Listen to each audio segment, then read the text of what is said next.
Hello friends, कैसे हैं आप सभी लोग। स्वागत है आपके अपने YouTube channel group study in India पे। तो फ्रेंड्स, आज की वीडियो में हम लोग बात करेंगे आईटीआई फर्स्ट ईयर वालों के लिए जो अभी उनकी एग्ज़ाम होनी है फर्स्ट ईयर की इलेक्ट्रीशियन की। उसका हम क्वेश्चन पेपर मॉडल पेपर लेके आए हैं आप लोगों के लिए। तो किस टाइप के क्वेश्चंस आएंगे आप लोग देख लीजिए, और मोस्ट इंपॉर्टेंट क्वेश्चंस हैं। यहाँ से बहुत सारे क्वेश्चंस रिपीट होंगे आपके, और कैसा आपका पेपर आएगा ये सारी चीज़ें हम लोग देखेंगे। तो फ्रेंड्स, अगर आप लोगों ने मेरा चैनल सब्सक्राइब नहीं किया है तो चैनल को सब्सक्राइब कर लीजिए और बेल आइकॉन के बटन को दबा दीजिए। तो जल्दी से वीडियो स्टार्ट करते हैं। तो आपका ये मॉडल पेपर है 2020 का, कि इस टाइप से आपका क्वेश्चंस पेपर आ सकता है आईटीआई फर्स्ट ईयर इलेक्ट्रीशियन का।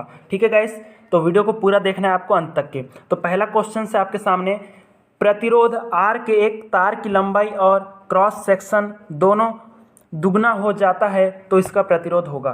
ठीक है गाइस, तो ऑप्शन है आपके सामने 0.5 आर, 2 आर और एक ऑप्शन है 4 आर। ठीक है, तो क्या बोला है, प्रतिरोध आर के एक तार की लंबाई और क्रॉस सेक्शन एरिया दोनों दुगुना हो जाता है तो इसका प्रतिरोध होगा। ठीक है, तो बना लेंगे सभी लोग, आंसर भी आ गया होगा। बहुत इजी क्वेश्चन है। ठीक है गाइस, तो इसका आंसर क्या हो जाएगा, ओनली आर। ठीक है, नेक्स्ट क्वेश्चन देखते हैं।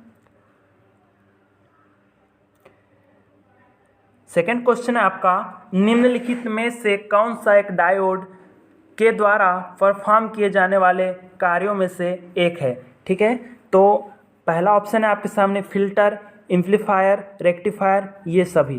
ठीक है, तो क्वेश्चन है आपका कि जो डायोड है उसका कहाँ पे हम परफॉर्म करते हैं, कहाँ पे एक डायोड का यूज़ किया जाता है। तो आपका जो है डायोड का जो यूज़ है, हम आप लोगों ने देखा होगा कि जो डायोड का जो यूज़ है वो रेक्टिफायर में करते हैं। ठीक है, थर्ड ऑप्शन आपका राइट है। ठीक है, नेक्स्ट क्वेश्चन देखते हैं। 200 वाट 200 वोल्ट लैंप का प्रतिरोध होता है। ठीक है गाइस, 200 वाट 200 वोल्ट लैंप का प्रतिरोध होता है। क्वेश्चन आपके सामने, तो बना लेंगे सभी लोग। पावर का सूत्र आपको सभी को पता है, पावर। ठीक है, पावर भी दी हुई है, वोल्टेज दी हुई है, आपको सिर्फ रेजिस्टेंस निकालना है। तो पावर के 3 सूत्र होते हैं। मैं सबसे पहले वो सूत्र आपको बता देता हूँ। P = V²/R, पहला सूत्र है आपका। दूसरा सूत्र होता है P = I²R। तीसरा सूत्र है आपका P = V/I। ठीक है, चलिए देखते हैं तो कौन सा सूत्र लगेगा आपको। तो इसमें आपका सूत्र जो लगेगा P = V²/R, क्योंकि आपको R का मान निकालना है। वोल्टेज भी आपकी दी हुई है और पावर भी आपकी दी हुई है। ठीक है गाइस, तो आपका सूत्र है P = V²/R। इसी सूत्र से आप लोग बना लेंगे। तो पावर कितनी है आपकी, 200 वाट = V² मतलब 200 × 200। ठीक है, अपान में R। ठीक है गाइस, 200 से 200 कट जाएगा, आपका कितना बचा, 200। तो R = कितना आ जाएगा, 200 ओम। तो आपका सेकंड वाला आंसर क्या हो जाएगा, राइट। ठीक है, नेक्स्ट क्वेश्चन देखते हैं। निम्नलिखित में से कौन सा एक श्रेणी परिपथ में कुल निर्धारण करता है। ठीक है, निम्नलिखित में से कौन सा एक श्रेणी परिपथ में कुल निर्धारण करता है गाइस। ठीक है, ऑप्शन है आपके सामने। श्रेणी परिपथ की बात किया, सबसे पहली चीज़ तो देख लीजिए, आपका श्रेणी परिपथ की बात कर रहा है। ठीक है, तो श्रेणी परिपथ की बात किया है तो स्रोत वोल्टेज धारा के समय को परिपैटर्न के लिए लगाया गया कुल वोल्टेज, एक स्विच के द्वारा प्रवाह करने वाली धारा, प्रत्येक प्रतिरोध के द्वारा खपत की जाने वाली वोल्टेज का औसत। ठीक है, तो आंसर क्या आ जाएगा इसका, स्रोत वोल्टेज धारा के समय को। ठीक है, पहला वाला स्रोत वोल्टेज धारा के समय को ये क्या करता है, निर्धारण करता है। आपका पांचवा क्वेश्चन है, घरेलू स्थापना में केबलों के साथ उपयोग किए जाने वाले निरंतर अर्थ तार का आकार डैश डैश से कम नहीं होना चाहिए। गाइस स्पष्ट है, सिर्फ आपको क्या दिया हुआ है, अर्थ तार घरेलू केबलों में। गाइस मोस्ट इंपॉर्टेंट क्वेश्चन है, आप लोग घरों की अगर आप लोग वायरिंग करते हैं उसके लिए मोस्ट इंपॉर्टेंट है, और अगर आप लोग का आईटीआई है तो आपके लिए तो ये क्वेश्चन बहुत ही ज़्यादा इंपॉर्टेंट है। क्योंकि घरों की जो आप लोग जब वायरिंग करते हैं तो उसमें जो केबल लगाते हैं अपन, उसमें जो अर्थ तार है उसका आकार कैसा होना चाहिए, यही क्वेश्चन है। तो उसका आकार जो है अपन HWG से मापते हैं, स्टैंडर्ड वायर गेज। तो इसका जो आकार है निरंतर अर्थ तार का जो प्रयोग होता है उसका जो आकार है वो 14 SWG होना चाहिए। ठीक है, नेक्स्ट क्वेश्चन से आपका, एक परिपथ पर लगाया गया वोल्टेज क्या होगा जिसमें 0.5 एम्पियर प्रवाह कर रहा है और 10 वाट उत्पन्न हो रही है। गाइस वोल्टेज की बात किया है आपके सामने, धारा का मान भी दिया हुआ है और पावर भी दी हुई है। गाइस तो आपका मैंने पावर के तीनों सूत्र आपको बता दिया था, तो P इजिकल टू कौन सा सूत्र लग जाएगा इसमें, V इंटू आई, जिसमें क्या है I का मान भी दिया हुआ है, पावर भी दी हुई है, सिर्फ आपको क्या निकालना है, वोल्टेज। ठीक है, तो पावर कितनी है आपके सामने 10 वाट और V आपको निकालना है, I का कितना है 0.5। ठीक है, आगे देख लेते हैं तो कितना हो जाएगा, डायरेक्ट आपका 50 वाट। ठीक है, 50 वोल्ट है ना, तो लास्ट वाला ऑप्शन इसका राइट आंसर है। ठीक है, 50 वोल्ट। नेक्स्ट क्वेश्चन है आपका, IS नियम अनुसार संचालकों के बीच इंसुलेशन प्रतिरोध खालिस्तान से कम नहीं होना चाहिए। ठीक है, IS नियम अनुसार, ठीक है, इंटरनेशनल स्टैंडर्ड है ना, तो इसके जो नियम अनुसार है, संचालकों मतलब आपका संचालकों मतलब क्या है, कंडक्टर के बीच का जो इंसुलेशन प्रतिरोध है वो किससे कम नहीं होना चाहिए, यही आपका क्वेश्चन है। ठीक है, जब दो कंडक्टर, जब उनके बीच का जो इंसुलेशन है या किसी भी कंडक्टर के बीच का जो इंसुलेशन का जो प्रतिरोध है वो किससे कम नहीं होना चाहिए, यही है आपका क्वेश्चन। तो जो है दो कंडक्टर के बीच का जो इंसुलेशन का जो प्रतिरोध है, ऑप्शन आपके सामने 2 mega ohm, 1 mega ohm, 0.5 mega ohm, 1.5 mega ohm. तो गाइस इसका आंसर क्या हो जाएगा, 1 मेगा ओम। ठीक है, सेकंड वाला आंसर। नेक्स्ट क्वेश्चन देखते हैं, जब AC वोल्टेज होल्डिंग के लिए मानक मल्टीमीटर का उपयोग कर रहे हैं तो मल्टीमीटर किस प्रकार की माप इंगित करेगा। ठीक है, मोस्ट इंपॉर्टेंट क्वेश्चन है, थोड़ा कठिन है, बाकी बहुत एग्जाम में पूछा गया है। तो गाइस देख लेते हैं जल्दी से। तो ऑप्शन आपके सामने शीर्ष से शीर्ष, चोटी से चोटी। ठीक है, सेकेंड ऑप्शन है शीर्ष जिसको अपन चोटी बोलते हैं, तीसरा है आपका औसत, चौथा है आपका RMS। ठीक है, तो गाइस इसका आंसर क्या हो जाएगा आपका, जब AC वोल्टेज होल्डिंग के लिए मानक मल्टीमीटर का जब अपन उपयोग करते हैं तो वो कैसी माप इंगित करेगा, तो जो है RMS माप इंगित करेगा। ठीक है, लास्ट वाला RMS वैल्यू वो इंगित करता है। ठीक है, RMS वैल्यू। ठीक है, नेक्स्ट क्वेश्चन देखते हैं, विद्युत धारा के मार्ग में कौन बाधा उत्पन्न करता है। गाइस विद्युत धारा के मार्ग में कौन बाधा उत्पन्न करता है। ठीक है, तो विद्युत धारा के मार्ग में कौन बाधा उत्पन्न करता है सभी को पता है। ठीक है, तो इसका आंसर क्या हो जाएगा, प्रतिरोध। ठीक है, प्रतिरोध जो है विद्युत धारा के मार्ग में बाधा उत्पन्न करता है। ठीक है गाइस, नेक्स्ट क्वेश्चंस देखते हैं, एक 3 फेज 4 तार सिस्टम को आमतौर पर खालिस्तान के लिए उपयोग किया जाता है। ठीक है, 3 तार हैं आपके पास, 3 तार हैं और 3 फेज है आपका और 4 वायर हैं। ठीक है गाइस, 3 फेज है आपका और 4 वायर। इसका जो सिस्टम है इसका उपयोग हम आमतौर पर कहाँ पे करते हैं, यही क्वेश्चन है आपका। तो इसका आंसर है, देखिए ऑप्शन देख लीजिए, प्राइमरी वितरण, सेकेंडरी वितरण, प्राइमरी ट्रांसमिशन, सेकेंडरी ट्रांसमिशन। तो गाइस इसका आंसर क्या हो जाएगा, सेकेंडरी वितरण में। ठीक है, 3 फेज 4 वायर का यूज अपन सेकेंडरी वितरण में अपन करते हैं। ठीक है, नेक्स्ट क्वेश्चन देखते हैं, एक कैपेसिटिव परिपथ में धारा प्रवाह क्या होगा जब कैपेसिटर के आर पार वोल्टेज स्रोत वोल्टेज के लगभग बराबर होती है।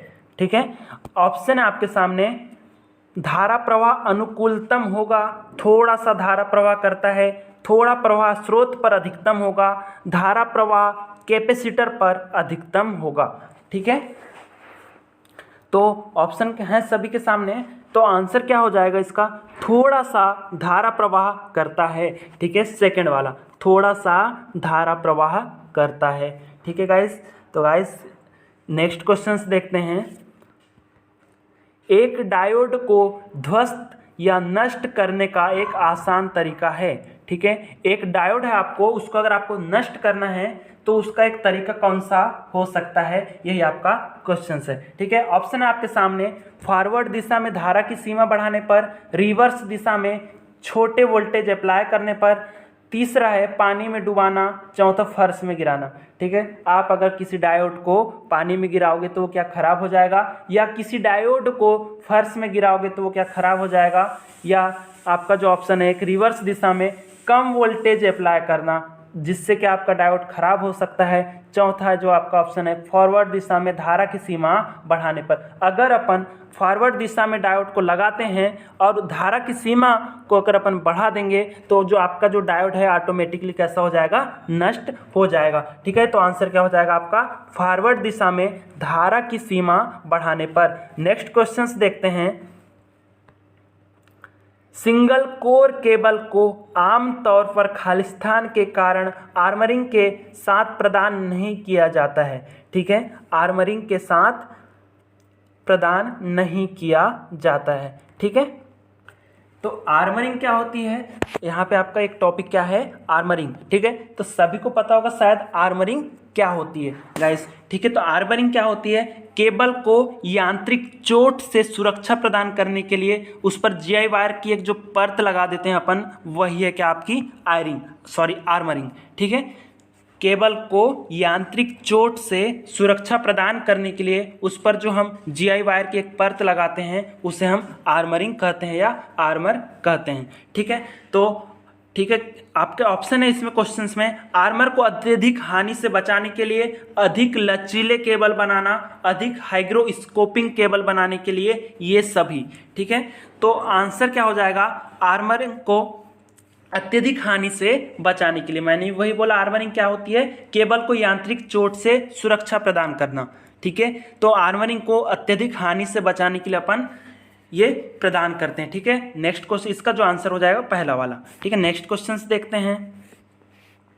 यदि 1 वोल्ट मीटर 112.68 वोल्ट रीडिंग देता है, वोल्ट मीटर की बात किया है, यदि 1 वोल्ट मीटर 112.68 वोल्ट रीडिंग देता है, यदि वोल्टेज का सही मान 112.6 वोल्ट हो तो स्टैटिक त्रुटि क्या होती है। तो सबसे पहली चीज़ तो है कि जो स्टैटिक त्रुटि है ये क्या होती है, हम लोग देख लेते हैं। ठीक है, स्टैटिक त्रुटि, तो गैस जो स्टैटिक त्रुटि होती है, जैसे आप किसी भी उपकरण में जब कोई माप सीमा लेते हैं उसमें कुछ आंकड़ों की जो त्रुटि हो जाती है उसे ही हम स्टैटिक त्रुटि कहते हैं। ठीक है, छोटी मोटी जो गलतियां होती है उससे ही हम स्टैटिक त्रुटि के नाम से जानते हैं। ठीक है गाइस, तो यहाँ पे आप लोगों को दिख रहा होगा कि एक छोटी सी गलती क्या है। जब आपका एक वोल्ट मीटर है वो रीडिंग जब दे रहा था, जब उससे अपन रीडिंग ले रहे थे तो उससे कौन सी त्रुटि हो रही है वही आपको दिख जाएगा, जो आंकड़ों की त्रुटि है।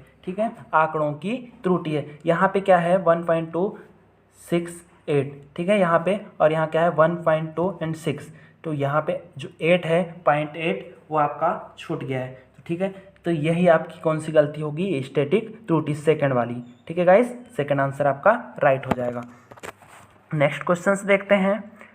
टेप का कार्य 2 केबलों के जोड़ पर खालिस्तान उपयोग करना है। ठीक है, टेप का जो कार्य है 2 केबलों के जोड़ पर खालिस्तान उपयोग करना है। ठीक है गाइस, देख लेंगे तो जो टेप का जो कार्य है क्या होता है। ठीक है, ऑप्शन आपके सामने, टेप से सुरक्षा के लिए, टेप से सुरक्षा के लिए, नमी से सुरक्षा के लिए, नमी से सुरक्षा के लिए, यांत्रिक मजबूती वृद्धि के लिए, ये सभी।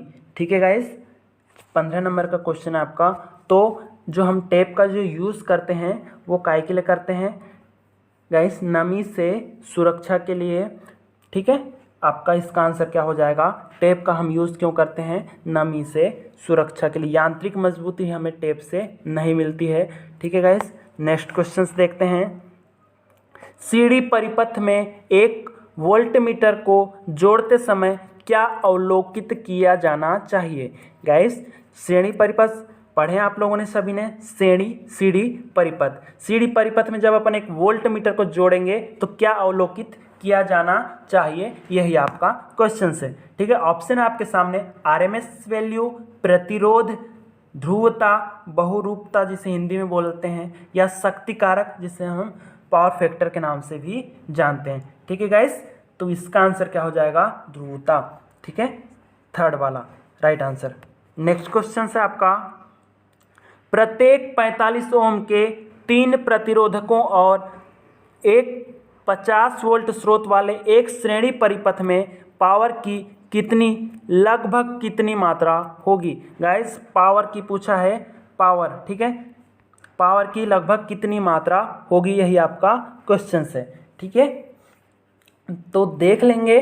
तो सबसे पहली चीज़ तो हम देख लेते हैं कि श्रेणी परिपथ की बात किया है, यहाँ पे देख लीजिए श्रेणी परिपथ की बात किया है और 45 ओम के 3 प्रतिरोधक श्रेणी परिपथ में लगे हैं। तो श्रेणी परिपथ मैं आपको बता दूं, श्रेणी परिपथ में क्या होता है, जो रेजिस्टेंस है वो कैसे होते हैं, डायरेक्टली जुड़ जाते हैं। ठीक है गाइस, रेजिस्टेंस कैसे होते हैं, डायरेक्ट उसमें जुड़ जाते हैं, काय में, श्रेणी परिपथ में।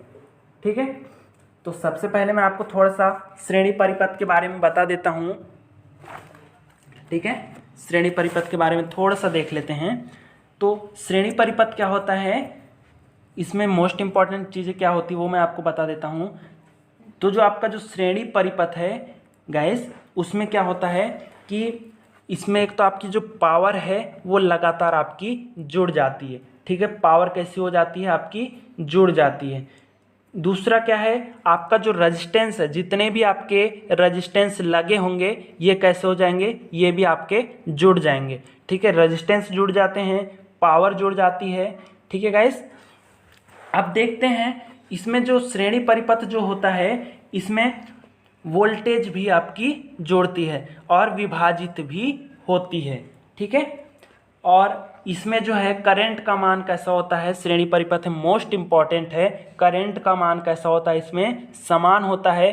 प्रत्येक परिपथ में करंट का मान समान होगा, काय में, श्रेणी परिपथ में। ठीक है, तो जो आपका जो करंट का मान है वो कैसा हो जाएगा, समान। प्रत्येक परिपथ, जितने भी परिपथ, जैसे आपके यहाँ के 3 प्रतिरोधक लगे हुए हैं, 3 प्रतिरोध लगे हुए हैं, ये आपके 3 प्रतिरोध हैं। ठीक है, 1 2 3, तो ये तीनों जो प्रतिरोध हैं इसमें जो करंट का मान है वो कैसा होगा, समान होगा। और जो वोल्टेज है ये कैसी रहती है, असमान रहती है। इसीलिए गाइस अपन जो है श्रेणी परिपथ का जो यूज़ है वो घरों में नहीं करते हैं। ठीक है, घरों में कौन सी परिपथ का यूज़ किया जाता है, समांतर परिपथ का। घरों की जब अपन वायरिंग करते हैं उसमें समांतर परिपथ का प्रयोग किया जाता है। ठीक है, यही कारण है कि समांतर परिपथ में क्या होगा, समांतर परिपथ में ये है आपका कि जो समांतर परिपथ है उसमें करंट असमान रहेगी। जितने भी उपकरण हैं उसमें करंट कैसी रहेगी, असमान रहेगी। और जो वोल्टेज की जो रेटिंग है वो इक्वल रहेगी, मतलब बराबर रहेगी। जितने भी आपके जो परिपथ होते हैं घरों के, जैसे कहीं लाइट मिल रही है आपका, कहीं लैंप लगा हुआ है, कहीं फैन लगा है, कहीं कूलर लगा है, कहीं टीवी लगी है, उसमें जो वोल्टेज है वो सभी को, जितने भी परिपथ आपके जो लगे हैं घर पे, जितने भी उपकरण लगे हैं उसमें वोल्टेज उसमें जो है वो आपको समान मिलेगी और जो करंट की जो रेटिंग है वो अलग अलग रहती है। ठीक है गाइस, नेक्स्ट क्वेश्चन देखते हैं। हाँ सॉरी, इसका आंसर देख लेते हैं क्या हो जाएगा। तो 3 प्रतिरोधक जो है तो श्रेणी परिपथ में लगे हैं, तो 3 प्रतिरोध जो है इसका आपस में जब जुड़ जाएंगे 45 ओम के, तो कितने हो जाएंगे, 135 ओम। ठीक है, 135 ओम का हो जाएगा। अब आपका आर भी दे दिया है, वोल्टेज भी दे दी है आपकी 50 वोल्ट। तो आपको क्या निकालना है, सिर्फ पावर। ठीक है गाइस, तो पावर का सूत्र सभी को पता है, P = V²/R। ठीक है, V²/R। तो P कितना हो जाएगा, P = V²/R। ठीक है, V²/R। तो वोल्टेज कितनी है आपकी 50, तो स्क्वायर है तो डबल से 50, चलिए आर कितना है 135। जब आपके 45 ओम के 3 प्रतिरोधक जब जुड़ जाएंगे तो तीनों का जो प्रतिरोध है वो कितना हो जाएगा, जब जुड़ जाएंगे तो 135 ओम। ठीक है, 135 ओम। तो इसको काट लेंगे डायरेक्टली आप लोग, तो इसका आंसर क्या हो जाएगा, 18.5 वाट। ठीक है गाइस, 18.5 वाट इसका आंसर हो जाएगा, सेकंड वाला। नेक्स्ट क्वेश्चन देखते हैं, धारा को मापने की इकाई को क्या कहते हैं। सबसे इजी क्वेश्चन है। ठीक है, धारा को मापने की इकाई को क्या कहते हैं गाइस? तो धारा को मापने की जो इकाई है उसे हम क्या कहेंगे? ऑप्शन आपके सामने एम्पियर, वोल्ट, करंट, धारा मापी। तो गाइस अपन धारा मापने की जो एसआई यूनिट होती है उसे हम क्या कहते हैं? एम्पियर कहते हैं।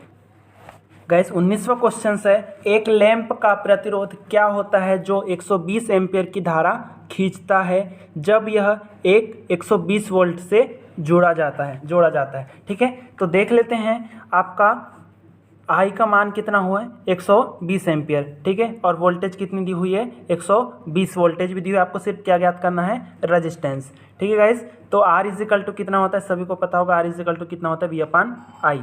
ठीक है, R इजिकल टू कितना होता है? V अपान आई। तो 120 के बटे में 120 हो जाएगा तो कितना आ जाएगा? 1।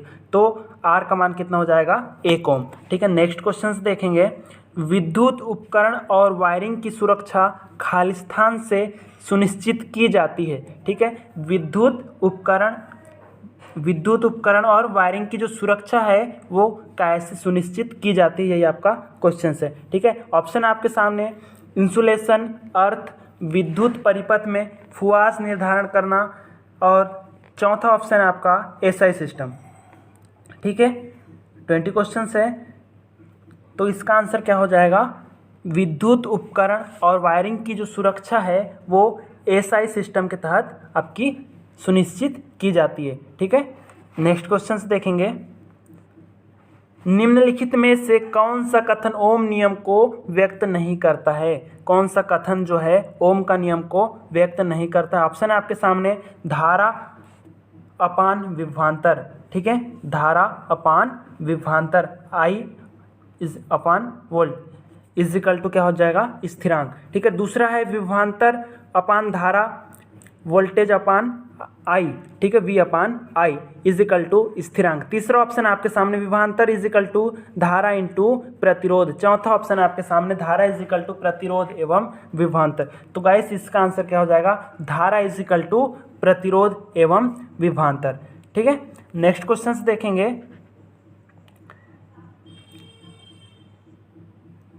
6 एम्पियर की कुल धारा निर्धारण करने के लिए डिजाइन किए गए 30 वेग के एक स्रोत से संचालन कर रहे एक समांतर परिपथ में सुरक्षा उपकरण फ्यूज क्या होगा जब प्रतिरोध अचानक 2 ओम तक मुड़ जाता है? ठीक है, तो ये वोल्ट है 30 वोल्ट। ठीक है, तो ऑप्शन आपके सामने बंद हो जाता है, कोई परिवर्तन नहीं, भूमि से लघु हो जाता है, खुल जाता है। तो ऐसे इसका आंसर क्या हो जाएगा? खुल जाता है, लास्ट वाला आंसर राइट आंसर है। ठीक है, 23वां क्वेश्चन है, पावर केबल में संचालक का आकार खालिस्तान पर निर्भर करता है। गाइस पावर केबल की बात किया है। ठीक है, पावर केबल में जो संचालक हैं उसका जो आकार है, कंडक्टर का जो आकार है वो खालिस्तान पर निर्भर करता है, यही आपका क्वेश्चन है। ठीक है, तो ऑप्शन आपके सामने ऑपरेटिंग वोल्टेज, शक्ति कारक, पावर फैक्टर, प्रशिक्षण की जाने वाली धारा, उपयोग की जाने वाली, साथ इंसुलेशन के प्रकार। ठीक है, तो इसका आंसर क्या हो जाएगा? सी राइट वाला, थर्ड वाला, प्रशिक्षण की जाने वाली धारा। ठीक है, नेक्स्ट क्वेश्चन देखते हैं, आईई नियम अनुसार उपभोक्ता के परिसर में घोषित और वास्तविक वोल्टेज के बीच अधिकतम भिन्नता होनी चाहिए। ऑप्शन है आपके सामने प्रतिशत, 6%, प्रतिशत, 8%, प्रतिशत, 5%, प्रतिशत, 7%। ठीक है गाइस, तो इसका आंसर क्या हो जाएगा? ठीक है, 5%। नेक्स्ट क्वेश्चन देखते हैं, विभवांतर को मापने की इकाई कौन सी है? तो गाइस इजी क्वेश्चन है, विभवांतर को मापने की इकाई कौन सी, यही पूछा है। तो ऑप्शन आपके सामने ओम, वोल्ट, करंट, ओम मीटर। ठीक है, तो विभवांतर जो है वोल्टेज, ठीक है, पोटेंशियल, उसको मापने की इकाई क्या है आपकी? वोल्ट। सेकंड वाला आंसर राइट आंसर हो जाएगा। नेक्स्ट क्वेश्चन है, निम्नलिखित में से कौन सा एक ओमिक प्रतिरोधक है? ठीक है, निम्नलिखित में से कौन सा एक ओमिक प्रतिरोधक है? ठीक है, तो ओमिक प्रतिरोध पूछा है, diode, German, diamond, nichrome. Option आपके सामने डायोड, जर्मन, डायमंड, नाइक्रोम। ठीक है, तो इसका राइट आंसर क्या हो जाएगा? नाइक्रोम। ठीक है, नाइक्रोम जो है एक प्रकार का ओमिक प्रतिरोध है। ठीक है, नेक्स्ट क्वेश्चन देखते हैं, आवेश की इकाई क्या है। गाइस आवेश की इकाई बताना है आपको। ऑप्शन है आपके सामने ओम्स, एम्पियर, कूलाम, वोल्ट। तो आवेश की जो इकाई होती है क्या होती है, कूलाम। आवेश की जो एसआई यूनिट होती है वो क्या है, कूलाम। ठीक है, ओम काय की यूनिट है, प्रतिरोध की। एम्पियर काय की है, धारा की। ठीक है, और वोल्टेज क्या है, विभवांतर की। नेक्स्ट क्वेश्चन देखते हैं, जब एक समान परमाणु इलेक्ट्रॉन नष्ट होता है तो ऐसा होता है। जब आपका कोई परमाणु इलेक्ट्रॉन नष्ट हो जाएगा तो क्या होगा उस कंडीशन में, ये पूछा है क्वेश्चंस। देख लेते हैं, एक धनात्मक, एक ऋणात्मक, विद्युत रूप से उदासीन, मूव के लिए मुक्त। तो गाइस एक सामान्य परमाणु इलेक्ट्रॉन नष्ट होता है तो ऐसा वो एक धनात्मक हो सकता है। ठीक है, नेक्स्ट क्वेश्चन देखते हैं, निम्नलिखित में से किस परिपथ विन्यास में इसके प्रत्येक घटक के आर पार वोल्टेज ड्रॉप की मात्रा समान होती है। तो ऑप्शन है अशनार, श्रेणी अशनार, स्टंट, श्रृंखला, संयोजन। ठीक है गाइस, तो इसका क्या हो जाएगा आपका लास्ट वाला आंसर। ठीक है, नेक्स्ट क्वेश्चन देखते हैं, ये संयोजन। ठीक है, नेक्स्ट क्वेश्चन है आपका, एक फेज ट्रांसफार्मर प्राइमरी पर 600 टर्न और सेकेंडरी पर 80 टर्न है। यदि प्राइमरी को 3300 वोल्ट सप्लाई से जोड़ा जाता है तो सेकेंडरी वोल्टेज होगी। मोस्ट इंपॉर्टेंट क्वेश्चन है। ठीक है, प्राइमरी पर 600 टर्न है और सेकेंडरी पर 80 टर्न है। ठीक है, तो सेकेंडरी आपका प्राइमरी और सेकेंडरी में आपकी टर्नों की संख्या भी दी हुई है। प्राइमरी में वोल्टेज सप्लाई दी है, सेकेंडरी के वोल्टेज सप्लाई आपको निकालना बहुत इजी है। तो पहले निकलेंगे अपन सेकेंडरी के टर्नों की संख्या। सेकेंडरी के टर्नों की संख्या कितनी है 80 और प्राइमरी के टर्नों की संख्या कितनी है 600। इजिकल टू क्या हो जाएगा, प्राइमरी में की जो वोल्टेज है वो कितनी है आपकी, प्राइमरी की जो वोल्टेज है वो है कितनी 3300 वोल्ट और सेकेंडरी की टर्न वोल्टेज आपको निकालना है, V2 आपको निकालना है, सेकेंडरी की टर्न वोल्टेज आपको निकालना है। ठीक है, तो देख लेते हैं, 00 से 00 कट जाएगा। ठीक है, और आप लोग काट लेंगे जल्दी से। राइट आंसर क्या हो जाएगा इसका 440 वोल्ट। ठीक है, नेक्स्ट क्वेश्चन देखते हैं, निम्नलिखित में से किस डिवाइस का उपयोग प्रतिरोध के लिए एक इंडक्टर के वाइंडिंग चेक करने के लिए किया जाता है। ठीक है, ऑप्शन है आपके सामने वाट मीटर, डायल मीटर, ओम मीटर, व्हीटस्टोन ब्रिज। ठीक है, तो क्या हुआ है आपका प्रतिरोध के लिए एक इंडक्टर के वाइंडिंग चेक करने के लिए जिसका यूज़ किया जाता है वो क्या होता है आपका ओम मीटर। थर्ड वाला आंसर राइट आंसर है। ठीक है, नेक्स्ट क्वेश्चन देखते हैं, एक परिपथ में उचित संचालन सुनिश्चित करने के लिए एक फ्यूज को कैसे स्थापित किया जाना चाहिए। ठीक है, फ्यूज को कैसे स्थापित किया जाना चाहिए यही आपका क्वेश्चन है। ठीक है, उचित संचालन के लिए सुनिश्चित करने के लिए फ्यूज को कैसे स्थापित किया जाना चाहिए। ऑप्शन है आपके सामने, लोड के समांतर में, लोड के साथ श्रृंखला में, कोई भी संभावित तरह से ग्राउंड पॉइंट में। तो गाइस इसका आंसर क्या हो जाएगा, लोड के साथ सीरीज में, श्रृंखला में। ठीक है, राइट आंसर। नेक्स्ट क्वेश्चन देखते हैं, निम्नलिखित में से कौन सा एक वोल्टमीटर के लिए उपयुक्त उपयोग है। ठीक है, वोल्टमीटर के लिए उपयोग है बोला है। ऑप्शन आपके सामने, विभवांतर मापन, धारा प्रवाह मापना, कुल प्रतिरोध निर्धारण करना, कुल मशीन निर्धारण करना। ठीक है, 33 का आंसर क्या हो जाएगा, विभवांतर मापना। ठीक है, नेक्स्ट क्वेश्चन देखते हैं, एक एन प्रकार का सेमीकंडक्टर में मीनक वाहक मतलब अल्पसंख्यक वाहक के संकेंद्रक मुख्य रूप से खाली स्थान पर निर्भर करता है। ठीक है, ऑप्शन है आपके सामने, डोपिंग तकनीकी, सामग्री का तापमान, डोनड्रोम की संख्या, इंट्रीसिस की गुणवत्ता। ठीक है, इंट्रीसिस की गुणवत्ता ऑप्शन है। ठीक है, तो आंसर क्या हो जाएगा आपका डोपिंग तकनीकी, राइट आंसर। ठीक है, नेक्स्ट क्वेश्चन देखते हैं, ट्रांसफार्मर का ईएमएफ समीकरण है। ट्रांसफार्मर का ईएमएफ समीकरण है गाइस, सभी से बन जाएगा। ट्रांसफार्मर का ईएमएफ समीकरण क्या है 4.44 ठीक है, सेकंड वाला।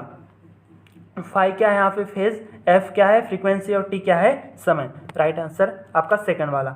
सप्लायर फ्यूज का उपयोग किया जाता है गाइस, सप्लायर फ्यूज का उपयोग पूछा है आपको। ठीक है, सप्लायर फ्यूज का उपयोग किया जाता है। ऊर्जा मीटर के बाद मुख्य स्विच के पहले दोनों कोई नहीं। ठीक है, तो गाइस जो सप्लायर फ्यूज होते हैं इसका जो उपयोग है अपन ऊर्जा मीटर के बाद और मुख्य स्विच से पहले करते हैं। ठीक है, मतलब आपका दोनों राइट आंसर हो जाएगा सप्लायर फ्यूज। ठीक है, नेक्स्ट क्वेश्चन देखते हैं।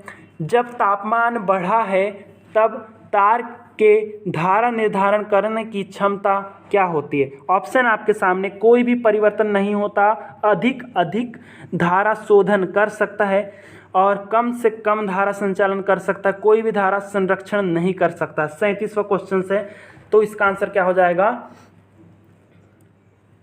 ठीक है, कम से कम धारा संचालन कर सकता है, थर्ड वाला राइट आंसर हो जाएगा। नेक्स्ट क्वेश्चन है आपका, निम्नलिखित में से किस तार में सबसे अधिक क्रॉस सेक्शनल क्षेत्र होता है? किस तार में सबसे अधिक क्रॉस सेक्शनल क्षेत्र होता है, ये आपका क्वेश्चन है। तो गाइस ठीक है, आपका ऑप्शन है 9 HWG, 14 HWG, 22 HWG, 30 HWG। तो जितना कम HWG होगा तार का जो क्रॉस सेक्शनल एरिया आपका जो क्षेत्र है वो उतना ही बड़ा होगा। तो यहाँ पे सबसे कम क्या है? 9 HWG स्टैंडर्ड वायर गेज होता है, HWG का फुल फॉर्म। ठीक है, तो 9 HWG इसका राइट आंसर हो जाएगा। ठीक है, नेक्स्ट क्वेश्चन देखते हैं। एक मेगर में टर्मिनल होते हैं, तो बात क्या है? मेगर में टर्मिनलों की संख्या, मोस्ट इंपॉर्टेंट क्वेश्चन है। मेगर में जो टर्मिनल की जो संख्या होती है वो कितनी होती है? मात्र 2। ठीक है, थर्ड वाला आपका राइट आंसर हो जाएगा। ठीक है, 2। नेक्स्ट क्वेश्चंस देखते हैं। एसी परिपथ का वर्गीकरण क्या होगा जिसमें कैपेसिटिव रिएक्टेंस 50 ओम है, इंडक्टिव रिएक्टेंस 30 ओम है और प्रतिरोध 100 ओम है। ठीक है, आपके सामने कैपेसिटिव रिएक्टेंस भी दिया है, इंडक्टिव रिएक्टेंस भी दिया है और प्रतिरोध भी दिया हुआ है। तो क्या होगा वो? ऑप्शन है आपके सामने रेजिस्टिव, इंडक्टर, कैपेसिटिव, रिजोनेंट। ठीक है, तो ये क्या हो जाएगा? कैपेसिटिव। नेक्स्ट क्वेश्चंस देखते हैं। निम्नलिखित में से अर्थिंग के लिए कम से कम प्राथमिकता दी जाती है? कौन सी ऐसी अर्थिंग है जिसे हम कम से कम प्राथमिकता देते हैं? ठीक है, चिकनी मिट्टी की अर्थिंग, सूखा अर्थ, सॉल्ट और चारकोल मिश्रित अर्थ, ये नहीं, कोई भी इनमें से कोई नहीं, लास्ट ऑप्शन है। तो आंसर क्या हो जाएगा इसका? ठीक है, सूखा अर्थ। जब भी कोई सूखा अर्थ होता है उसे हम बहुत ही कम प्राथमिकता देते हैं। राइट आंसर क्या हो जाएगा? सेकंड वाला। नेक्स्ट क्वेश्चंस देखते हैं। 42 है, उपयोग की जाने वाली लूप अर्थ तार खालिस्तान से कम आकार का नहीं होना चाहिए। लूप अर्थ तार की बात किया है गाइस। ठीक है, तो 14 HWG से उप परिपथ तार का आकार आधा भी होना चाहिए। या तो जो लूप तार जिसे हम क्या बोलते हैं? अर्थिंग। ठीक है, अर्थिंग। तो अर्थिंग का जो आकार है गाइस वो कितना होना चाहिए? या तो 14 HWG होना चाहिए अर्थिंग का साइज, या जो आप लोग उस तार में जो फेज तार यूज कर रहे हैं उसका आधा होना चाहिए। परिपथ तार जो आप लोग यूज करते हैं उसका आधा होना चाहिए। दोनों कंडीशन इसमें होगी। ठीक है, अर्थिंग का साइज या तो 14 HWG भी हो सकता है, या जो आप लोग तार यूज कर रहे हैं उप परिपथ में उसका आकार का आधा साइज होना चाहिए। नेक्स्ट क्वेश्चन देखेंगे। अर्थिंग बोर्ड को भवन से खालिस्तान के अंदर की दूरी पर स्थापित किया जाना चाहिए जिस इमारत के अंतर्ग्रहण प्रणाली को अर्थ किया जाता है। ऑप्शन आपके सामने 0.5, 0.6, 1.5, 1.8। ठीक है, तो आंसर कितना हो जाएगा? 1.5। नेक्स्ट क्वेश्चंस देखेंगे। रोमेटिव बल को मापने के लिए इकाई है। ठीक है, रोमेटिव बल को मापने के लिए इकाई है। एक प्रकार का ये बल है, तो इसको मापने की इकाई क्या हो जाएगी? ठीक है, देख लेंगे। तो इसको मापने की इकाई क्या हो जाएगी आपकी? वाट। ठीक है, नेक्स्ट क्वेश्चंस देखते हैं। हेनरी निम्नलिखित गुणों में से किसके लिए माप की इकाई है? हेनरी।